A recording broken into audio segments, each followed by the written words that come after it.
Hey, what's going on guys? It's ETA Prime back here again. Today I have two awesome Raspberry Pi cases that I want to show off to you guys. I've tested the Raspberry Pi 2 and 3 inside of these. I've also tested the Asus Tinker Board. These were sent over to me by Reto Pi Cases. Links in the description. Go check out what he's got because he has some amazing retro Raspberry Pi cases. He also offers an Atari ST case and a Commodore VIC-20, along with a few others like the BBC Model B. On the left-hand side, we have the Amiga, which was modeled after the Amiga 500, and on the right-hand side, we have the Commodore 64. These were all designed in-house by the creator. They were not stolen from Thingiverse like a lot of them that you see online today. If you search eBay or Amazon, you'll know exactly what I'm talking about. First up, we're going to take a look at this Commodore 64 case. Really beautiful design. So here's a close-up of the Commodore 64. It does have an LED pre-wired and ready to hook up to your GPIO pins on your Raspberry Pi. So these are advertised as Raspberry Pi 2 and Raspberry Pi 3 cases. He doesn't advertise them for any other single-board computers, but I have a bunch laying around that I wanted to test. Here's a Raspberry Pi 3. Everything fits together so nicely. You can easily access all 4 USB ports and your Ethernet port, as well as the SD card, so you could fit your fingernail in there and swap out the SD card if you'd like to. Around back, full access to the HDMI port, power, and your audio connector.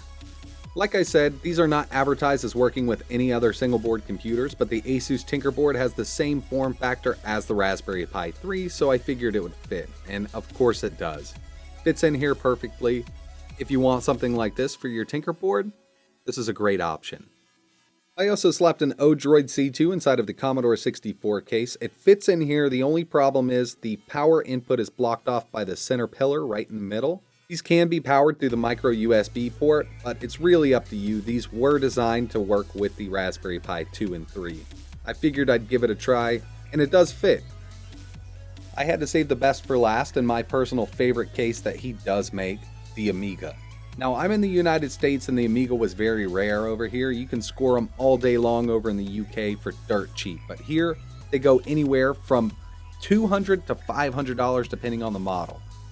This should hold me over until I can afford a real Amiga 1200. This one is modeled after the Amiga 500. It is a beautiful case.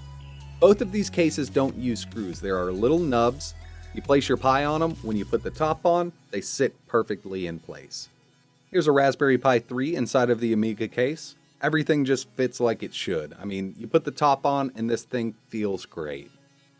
Also tried the Asus Tinker Board. As you can see, same thing. Fits perfectly. All ports are accessible and you can also access the SD card. So the back on this case is pretty opened up, so the Odroid C2 fits in here perfectly. The SD card is located on the bottom of the board on the Odroid C2. It also has a slot for an eMMC module. I have an eMMC module on this board and it fits in here like a glove. Here's a side view with the Raspberry Pi 3 inside of the case. When I received this, I was so stoked because I've been working on an Amiga build for a few days and now I can finally make it happen for real. I mean, I know this is just a case for your Raspberry Pi, but it looks so good. I'm just excited to get this out, and I have a video coming up very shortly.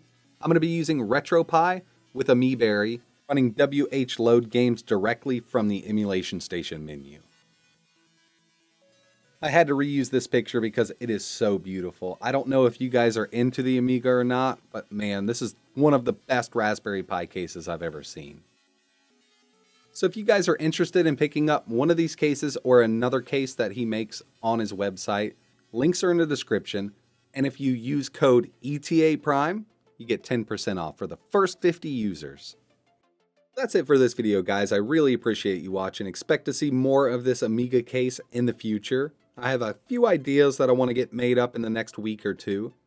Like I said, he does make other cases, so if you're not into the Amiga or Commodore 64, go ahead and check out what he's got. You might find something you like. And if you use code ETA Prime, you can get 10% off. Really appreciate you guys watching. If you could, hit that like button and subscribe. And like always, thanks for watching.